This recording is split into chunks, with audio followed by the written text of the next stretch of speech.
All right, it was a messy day to come back from a 3-day weekend and see the market sell off like it did. I mean, you had the S&P 500, it was down like 1.5%. You had the NASDAQ, it was down like 2.5%. You had the Russell 2000 down 3%. It was a really ugly day out there. And so a lot of traders got their head handed to them. Even more importantly, you saw like breadth in the overall market hitting numbers like 5-1, 6-1, even 7-1 at one point. So there was a lot of selling in the market today. One thing I didn't necessarily see a lot of was panic selling. There wasn't a lot of what you would say people going out of the market just like dumping everything they own. There wasn't a lot of that. Yes, it was above average volume today, but I wouldn't necessarily say we saw panic selling as a result. So we're still like seeing this methodical sell off day after day after day, but there's still this like desire to try to hold this, some key support levels until today. Until today, we were holding support levels. We were holding rising trend lines. But you look at the Russell 2000, you look at the NASDAQ 100, and you look at the S&P 500. They're all breaking. They're all breaking major support levels. So today was a big day in the market, especially considering the sense that it wasn't able to hold the major support levels that it's done so well with holding in the past. Another couple of notes. The one sector that was up today, it was energy. So it struggled a little bit early on, and then you saw a big bid, and then you saw another market sell off into the close. Energy still finished positive, but not much. Everything else was down lower. Leading the way was technology, it was discretionary, it was healthcare stocks, and even more surprisingly, staples. Staples are usually like one of the sectors, like along with utilities and real estate, that will either catch a bid or just not sell off as bad. But it was down there in the top four or bottom four sectors on the day. So you saw selling out of Walmart, you saw it out of Costco, out of Procter and Gamble, but even more important, you saw it out of Unilever, and that was a big move out of Unilever today. UL, which sold off like 14%. So some really big moves in the market. And the one thing too that you didn't see a lot of was with the financials. See, when the financials sold off on Friday with the earnings reports, you saw that money flow into tech. But that didn't happen today. In fact, tech was the worst sector on the day. So the money wasn't flowing there. You saw more money flowing to cash, almost a sign that, okay, people are starting to say, I'm going to wait until this thing sells off even further. I'm not going to buy the dip. So you saw a little bit of that where actually people were going to cash for the first time in a long time. Let's go ahead and look at some of these charts here. What I'll do is I will go through my charts first, and we'll go ahead and start looking at your charts as well. So keep posting them, and the YouTube, I'll go right down in order with ones that I receive first. I'll go through all of them until we're done, and we're gonna figure out the stock market together. First off, SPY. So on SPY, there's this rising support level, and it goes all the way back to June of 2020. This support level broke today. I mean, you saw on Friday where it tried to hold. You saw it last Monday where it tried to hold as well. Both times you saw major rallying attempts, but instead of getting that follow through upside confirmation today, you had a bearish kicker. You don't see those a lot, but bearish kicker is essentially two candles. One where it's going way up and then it gaps down the following day below the opening price of the candle body from the day before and continues to sell off. That's what we got here. We have a price where it gaps below this opening price here from Friday, and it just continues to sell off. So we got a bearish kicker there. So that's one thing to be a little bit worrisome of, but even more so is the fact that this rising trend line is broken. Now, not all hope is lost for SPY. Over time, trend lines do tend to flatten. The one thing that was really appealing about this trend line was the fact that it was part of a bigger channel. This channel ran parallel with the bottom channel line here. Or I should probably say the upper channel line ran parallel with the bottom channel line. That's broken today. So now either we're starting to see the market just flatten out over time, or it's a complete breakdown that we're starting to see unfold. If it's a complete breakdown, then what we need to be watching is this big price level right here that goes back to about 453. We didn't quite get there on a test yet, but it was previous all-time highs that were established back in September before that big sell-off. That has acted as some support, not perfect support, but pretty decent support. We tested it back in December. That held. We tested it back in September, or twice in December, actually. And then it goes back to September's previous all-time highs. So there's some significance to this level here. We've tried to bounce off of it in the past. Will it bounce off of it if we see continued selling today? SPY is probably the most healthy of the indices right now. When you take Qs, this one looks really bad. I mean, this is the lowest closing price that we've seen out of the Qs since what? October 15th. So we're getting into the nitty gritty here with the NASDAQ 100. Also, when I take all the lines off, what do you see? You got a double top pattern here. So it's confirmed. It's breaking down. You got a dead cat bounce attempt. Couldn't hold it. Falling back down. Breaking not quite the lows from January 10th, but it's lower than where it was than the closing price of January 10th. So even more so is that it continues to stay below 378. So putting the lines back on there, what do we also have? Well, this rising trend line going back to October, November of 2020, that one's broken. And that one held perfectly in the past. Now, where does the Qs go from here? Well, there's going to be a test of the 200-day moving average more than likely. That's a pretty big deal there. Now, it could go down to 351. That would be a lot more pain. That'd still be about, I don't know, about 7% more of downside for the NASDAQ before it finally finds a little bit of a bottom. If that breaks, then I think you got to start looking at this 338 level. So there's definitely some support levels underneath that you want to be cautious of. Notice too the volume, 3 straight days of above average volume. So there's a lot of activity in the market right now, and it tends to be all to the downside. I want to go back to the SPY too, because I forgot to mention this. SPY, and I talked about it on my video that I did on Sunday. So go back and check that out if you haven't seen it yet. But I'll go and talk about it a little bit more here as well. And that's a 20-week moving average, this green line here. It's consistently bounced off of it. Now, we're only the first day into a shortened week candle. So this candle here that you're seeing today is only going to represent 4 trading days because the next candle starts on Monday, and we didn't have trading on Monday this past week. So only 4 days, down 3 straight weeks on SPY.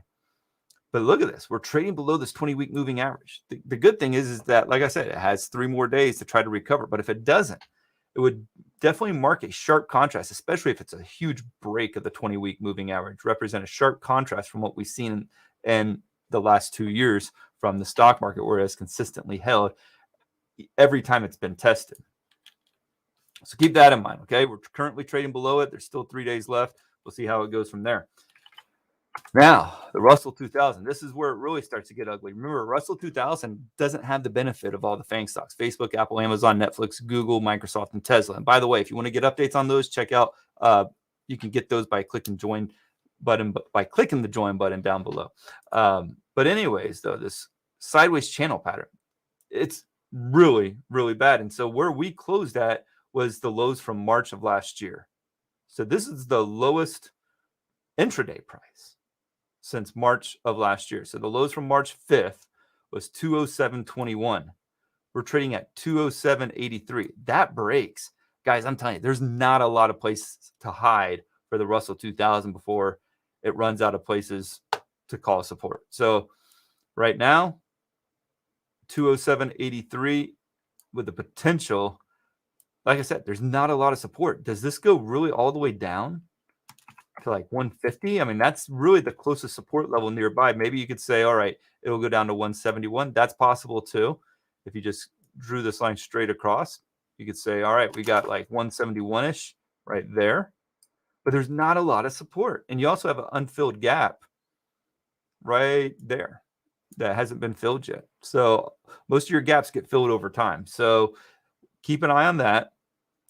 Again, not a lot of support here if this continues to fall apart. And even if Apple and Netflix and Google and all of them continue to start rising or go back to rising again tomorrow, doesn't necessarily help the Russell 2000 because they're not in their indices because they're too big. And this is only small caps. Okay, I think the only one that I still want to show you guys, and we'll get to y'all's stuff here in just a second, is the VIX. So a lot of people are talking about, let me pull up a better chart for you here. This one right here. VIX, a lot of people are looking at this resistance right here. We're not anywhere near testing yet. Could see it before the end of the week if the market continues its selling. So 28, 29 area.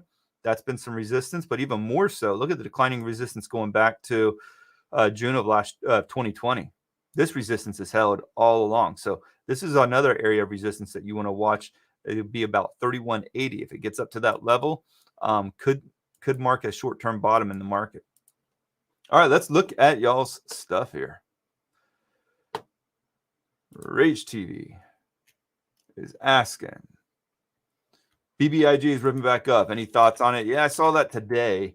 But like any stock, it all comes down to risk reward, right? If you can get in something like this and be able to manage risk, that's great.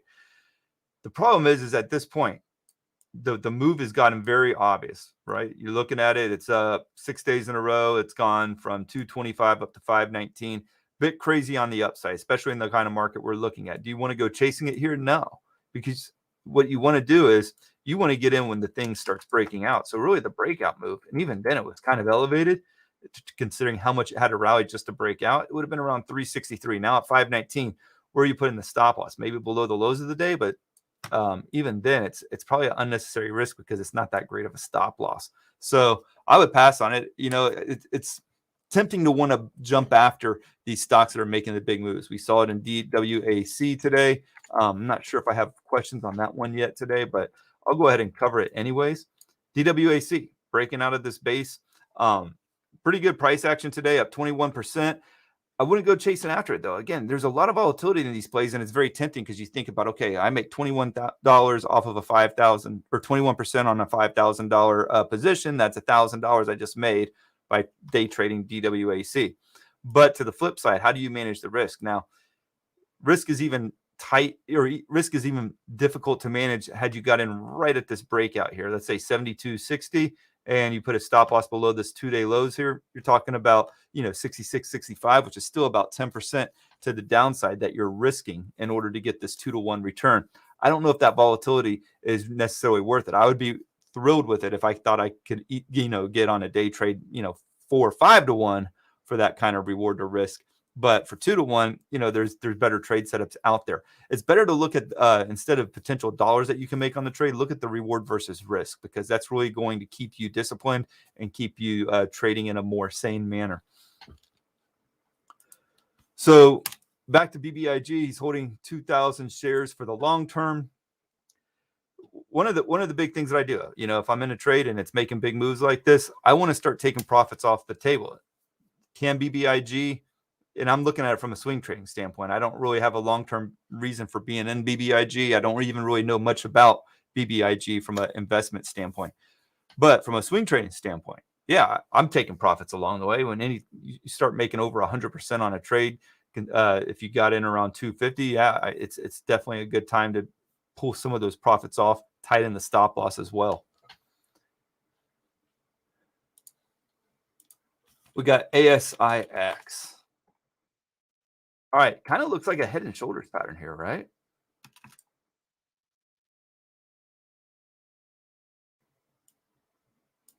All right, it's not the cleanest pattern. So I'm looking at this one really for the first time.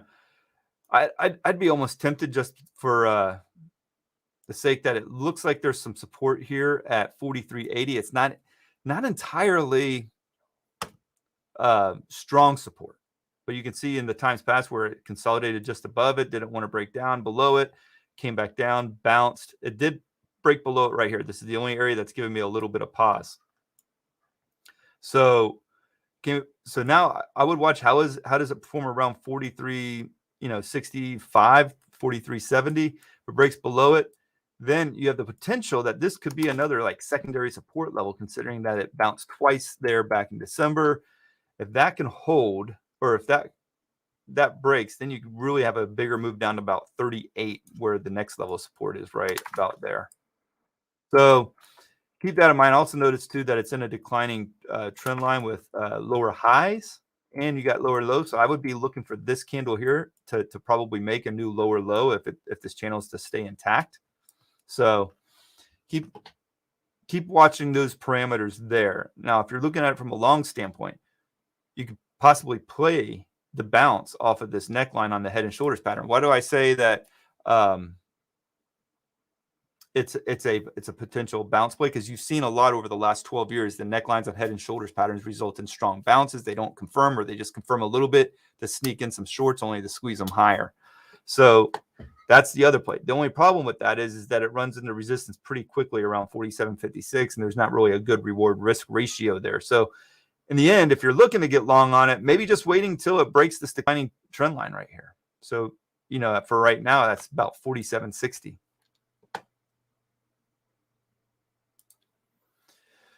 Do I think either BBY or Starbucks have any support for a bounce swing trade? Well, let's look at both of these guys here for Ryan Egger here.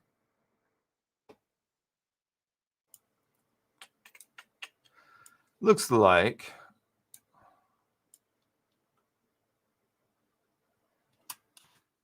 we got some support. It's like falling support, right?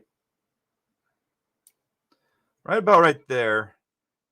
You see multiple tests going all the way back to December of 2020. So each time has resulted in some pretty good bounces. You haven't quite got there yet this time around, but around 94.50, you could possibly play the bounce there on Best Buy to see whether or not it's going to hold it. Keep in mind that we are in the middle of earnings season, so you don't want to play these bounces during earnings season because it's very unpredictable. You also have a massive gap that needs to be filled right here on Best Buy. So that has yet to get filled, and that should be one of your targets if you're trying to swing trade it.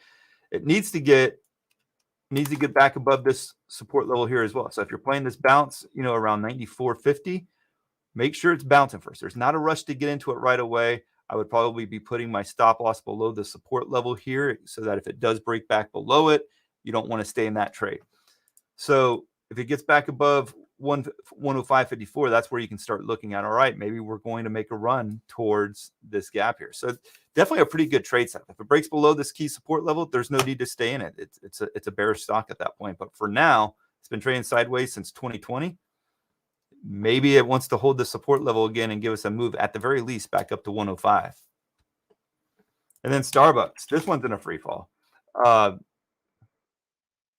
Massive support broken. That was your reason to get out of the trade. Now, to time a bounce, maybe, just maybe, there's some support here. I'm not necessarily feeling it or thinking that this is something that I would want to play. Just trying to make sure my support level looks about right. There we go. So around 96.66 is where you got some support, give or take.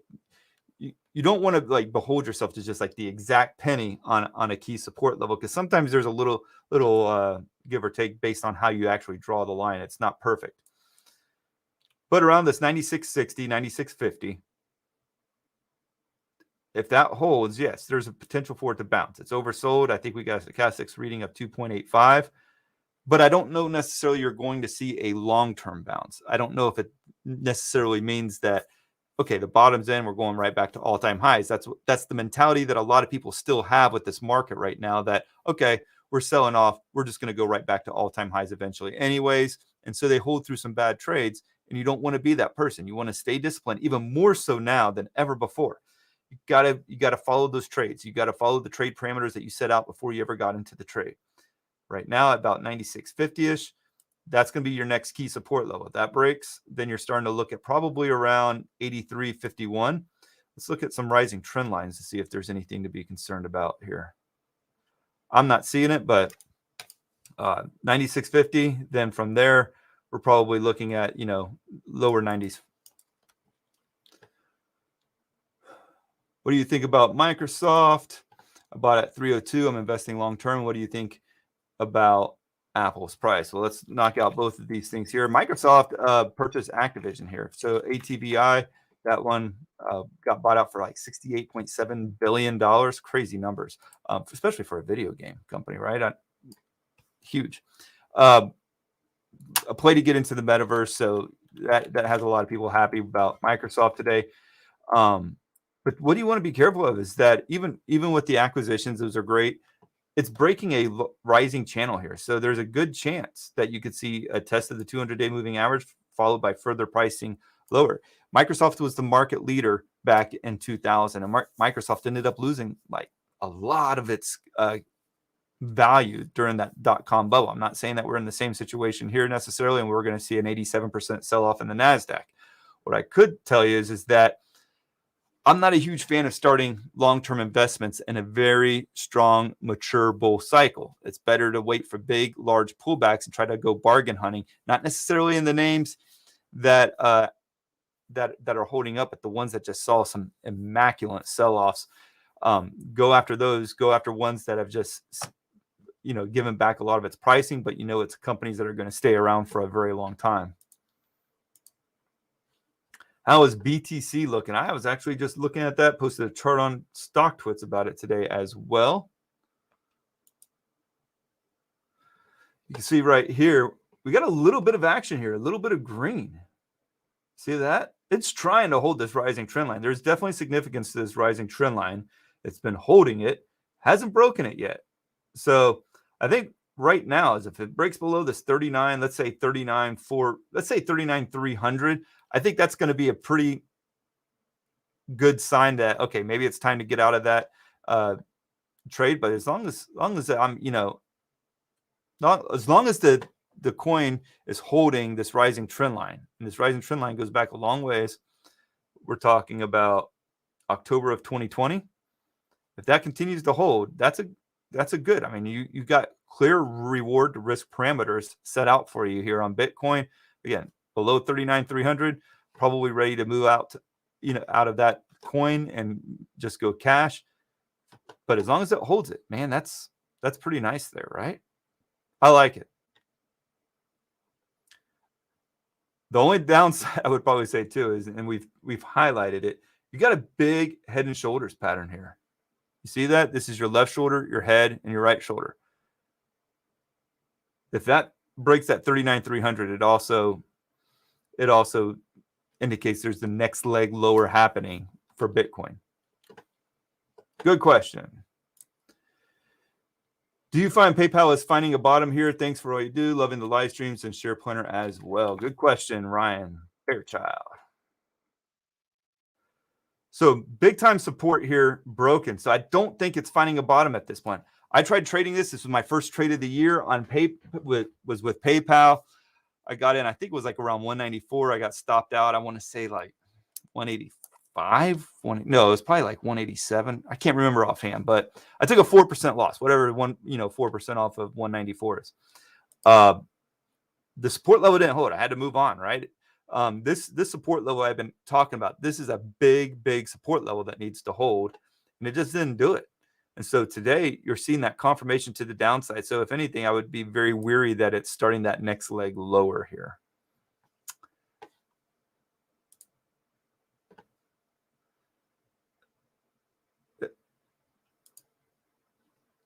LOV. Hear the word Love Sack, and I'm thinking like Love Shack from the B-52s. Good song. All right. Dating myself, aren't I? Okay. Love Sack. Gosh, I can't get that song out of my head now. Massive support level here. We're all seeing that. Double top. Double top doesn't have to be perfect double top to the penny here. Okay. We're looking at intentions here of what is the chart trying to tell us. Okay. It's tried to make new highs. It failed to do so. It sold off in a big time. It's testing a major support level now. Let me pull up the right chart so that you guys can see that. Massive support level. This is your double top pattern. If it breaks below this support level at about 51, okay, we can go 50.95 even if we want to. Or if you want to be a little bit more liberal with the parameters, you could say below the lows from September. What are we looking at there? Lows 53.03. Let's see, 50.11. Yeah, I would say about 50.90. Let's go ahead and just say 50.90 breaks below 50.90. It starts to look pretty ugly. There's no reason for me to want to be in this trade. Double top pattern, you look at it from the grand scheme of things, that's massive. Okay, that's a big topping pattern. Breaks that. Where's the next support level? It's probably around 35, 36 maybe. Okay, we'll say 37. But I would be very cautious at these levels. Maybe it can bounce at this level. Okay, and if it does, then it creates a good opportunity from a reward to risk standpoint because you can wait for it to bounce a little bit. Maybe at basis, that would be fine too. And then when it bases and breaks out, let's say once it breaks below this declining trend line here, okay, we can get back above like 56. You can also put your stop loss maybe around 50.78, depending on how long it takes. So if it could be that it takes forever to break this declining trend line. Actually, let me zoom in a little bit here. I think you can tighten that declining trend line a little bit more here, because it's not breaking above it. It's had some intraday moves above it, but it didn't break above it. So I would probably say, let's say in the next couple of days, it can break above it at around 55. Then you can put your stop loss probably around like 50, 80, 50, 90, like what we were saying before, and go from there. So you're about 7 to 8% stop loss. Not too bad. Double top pattern. Be very wary of it. Still the potential that it bounces like it has in the past, right? I mean, it's a support level because it's bounced off of it. It becomes bearish if it breaks that support level and doesn't bounce off of it. Keep hitting that like button, right, guys? I appreciate you guys doing that. Definitely helps. I can look at AUI here.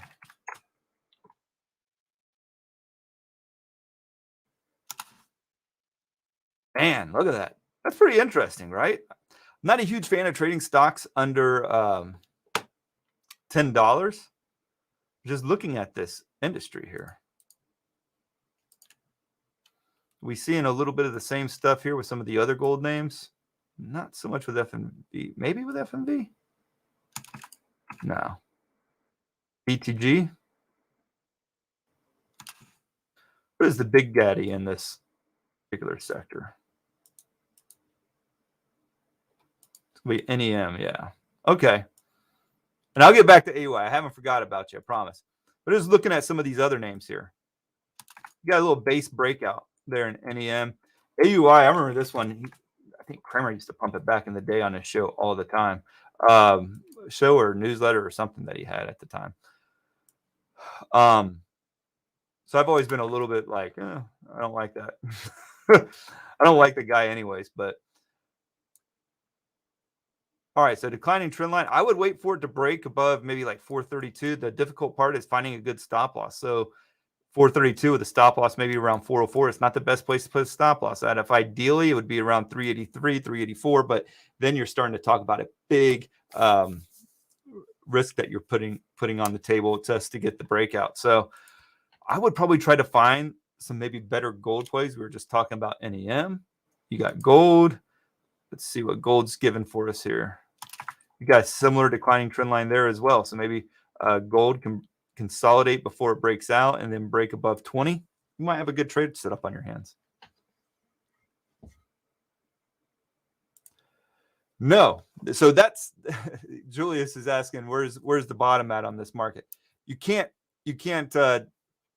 dictate where the bottom's going to be. A lot of people will lose a lot of money trying to buy the dip on the sell-off. Maybe it's already in. Maybe today it was it. You know, what we want to do is not try to time the bottom or time the market top, but try to get, capture the meat and potatoes of a trade, the big chunk of that middle section of a market rally. Right now, let it fall. Be okay with the cash. I think that there's a lot of opportunity I think there's a huge potential for the stock market to continue selling off. I mean, the amount that we have rallied, and let's look at that real quick. Let's look at the SPY. Let's look at the yearly chart of SPY. Okay, this is candles representing 1 year of price action. This is what we've seen so far today, or not today, so far this year, month of January. By the way, last three, assuming this month finishes in the red, 3 Januaries in a row that we have finished lower. Does that necessarily mean the market will finish lower? No. In fact, last 2 Januaries that we finished red, the market just ripped really high. So don't say just because January says just because January finishes red that we're necessarily going to finish in the red for the year. But yeah, we're starting to see some of the gains get chipped away on SPY here for sure. But yeah, there's a long ways we can fall. This was the COVID sell-off right here. Where am I looking at here? No, I'm sorry. The COVID sell-off back in 2021. Here we go. I got to get the right chart up first. All right, so let me start that over again. you can see that there's a huge opportunity still for this market to fall. This is the yearly chart, not the quarterly that I was just looking at. I was getting confused, but that's the part of live streaming there. This is the sell-off that we saw from COVID, and we bounced right back. This is just where we were 2 years ago. Not even 2 years ago, March of 2020. So yeah, there's huge potential for downside. That's why we have stop losses. If the most that we would stand to lose on a trade was like 5%, 6%, we would not use stop losses. It's because of the potential in this market, like what we saw with Unilever, because there's such huge potential for major sell-offs. You've got to use stop losses.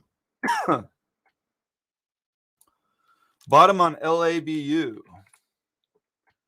Well, you don't want to necessarily look at LABU. You want to try to look at something that's going to give you a good reflection of what LABU trades off of. Now, I don't remember if it's IBB or not, but you can see just the biotech index ETF, it's breaking down. Lost a lot of key support there at 143, continue to sell off to 140 or 133.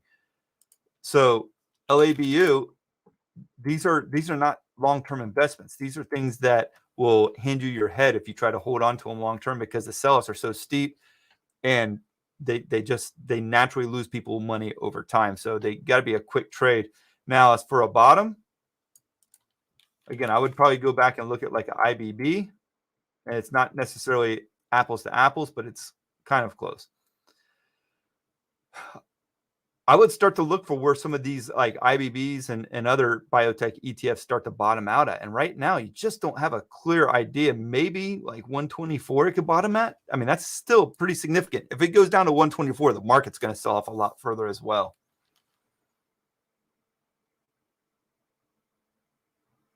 Do I have any Danish stocks? I mean, we can see if this sucker pulls up best. I guess it does. All right, let's look at it here. All right. 2 surprises every day. So on VDWRY, Vested Wind Systems. First time I've ever looked at this one before. A little bit of a decline there in place. It's fallen apart over the last 3 months. Could say there's some support here around. Yeah. You never know where these lines are going to take you. You start drawing them, you're like, oh man, we're sitting on a major support level. So for VWRY, this $9 mark is going to be very key. If it looks different, you know, in your neck of the woods, then I would just probably try to draw it based off of the time frames going all the way back to December of 2019. But that looks like a pretty major support level it has pulled back to. If you look at it on the weekly chart, you can also see that, wow, this thing even goes back further. I'd say that's a big support level, rising support level going all the way back to 2018. Can it hold that this week? Watch that one. Maria's looking at a short-term buy of TJE.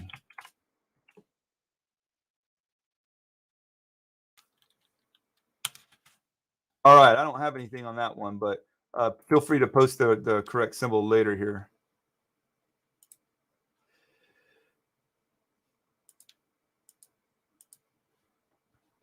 Looking at Tesla. Oh, I changed the charts too. You can see I'm still a little bit behind on getting to your comments, but we're going to get to all of them here. All right. Can you look at Tesla? Tesla says this is a sideways trading pattern here. There's really no edge getting long on it at this very moment. So I would let it, figure itself out. I think ultimately the most ideal place to get long on it, it's going to be around 850 or off of this rising trend line that goes back to, March of 2020. So that's been very strong over the last couple of years. Look for that to, possibly get tested. Right now, when it's just doing this choppiness, there's no edge on the trade. So even if you got long right now and it goes right back up, is it going to break through this 1194 level? It's declining. It's been rejected the last 2 times. So I would be very careful. Actually, multiple layers of resistance there. So let's just say 1200. Can it break through 1200? So if it gets down to 845, then you don't care if it can't break through 1200, because there's such a huge opportunity to go from 845 back up to 1200. And even if it gets rejected there, you still made a really good return on your trade. So patience is key.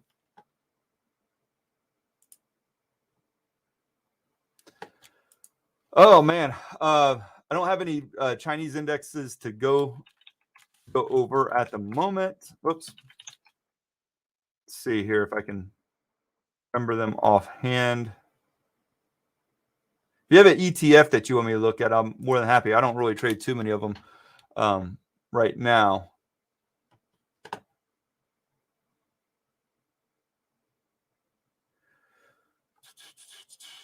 UPST and OSTK, and we'll end it there.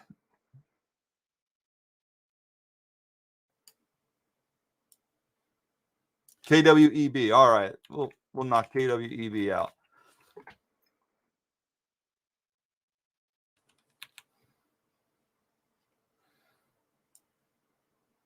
Yeah, this looks like a no-brainer right here. I would probably be careful about getting long on it at this point because you're still in this let's catch the falling knife mode.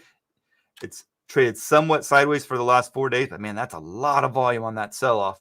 And you've seen it in the other names too, like Baba with Baidu and some of the other big names, JD, where they just continue to sell off as well. But this trend line goes all the way back to 2015, and it finally broke. So that's a big deal there. Okay, when you go to the daily chart, look at that. Lots of weakness there. I would hold off. Over the last 4 weeks, it looks like it might be trying to consolidate, but when you look at the daily, it's just not seeing it, man. Yeah, I'm just trying to see if there's any other support here to watch. Maybe at 32. All right, UPST. Get off of the weekly. Sometimes I forget to get off the weekly, and I'll dissect a chart based off of what I'm seeing like that. But UPST, though, a couple weeks now trading below this rising trend line, not looking good. Maybe it makes a move back down to 83. It's a very volatile stock. And, I mean, we're just not getting any kind of real bounce attempt out of this thing. Maybe there's some support on the weekly here at around 109. Where am I seeing that at? Yeah, I mean, there's some support right there. Just going all the way back. Okay. Needs to hold that level, and I'm not so sure it's going to. If that doesn't happen, you just got to let it try to settle in some. Just not enough price action there to say that's a bottom forming. XLE continues to rally, but I don't like the idea of chasing it here either. If it breaks below the 5-day moving average, I'd probably start to get a little bit bearish there. That's the one sector that a lot of people are still trying to put money in because they think that's the safe haven. But as soon as that stops, you're going to see some big sells. Energy will sell off big. It just has a history of it. Your Schlumberger's, your Hess, your Chevron, they will sell off. OSTK. Again, major support level, that got breached. Let's see here. Your next level support looks like it's going to be around like 44.35. But again, this is a falling knife scenario. I would let it just continue to fall. Got to use the stop losses, man. If you're not using stop losses, you're setting yourself up for disaster when the market finally does sell off. And that's what we're getting right now. And it's catching a lot of people by surprise. What do I think of some of this biotech stock like BBIO? This is a falling knife. I would say it's breaking major support there. So impossible to gauge how far this one's willing to go. Geez, that's ugly. BCRX. This one was actually pretty good here in recent days. Nice basing pattern. It's pulling back to the basing pattern following a significant breakout. But when you get these breakouts, you got to take profits along the way. If you're not taking profits along the way in a very choppy market, you lend yourself to disappointment where it just gives it all back up. So maybe it bounces off of this 1426, 1427 level. It needs to hold this level and bounce. If it doesn't, then you want to be out of it. Anything below the support level, you get out. And then Pack B. Yeah, this is another one in free fall. The reason why I don't like selling or buying biotechs right now is for the same reason that like what we're seeing in IBB here, where it just perpetually is selling off day after day after day. There's no reason to really be in it. Even if the stock looks good, like BCRX did just last week, because ultimately the pressure is down and it's going to give up those gains. PAC-B is the same thing. It cannot hold up against an industry and a sector, because healthcare is no different. Healthcare is selling off big time. These individual stocks are going to struggle very much to hold up. So until you start seeing bottoming in the biotech industry and also in the healthcare sector, these names are not going to do that great. Yeah, it's an ugly atmosphere out there for a lot of stocks. I mean, $8 is probably the nearest support level nearby. Doesn't mean it goes all the way down to $8. Not necessarily, but it's going to have to create a new level of support for it to base out of thin air.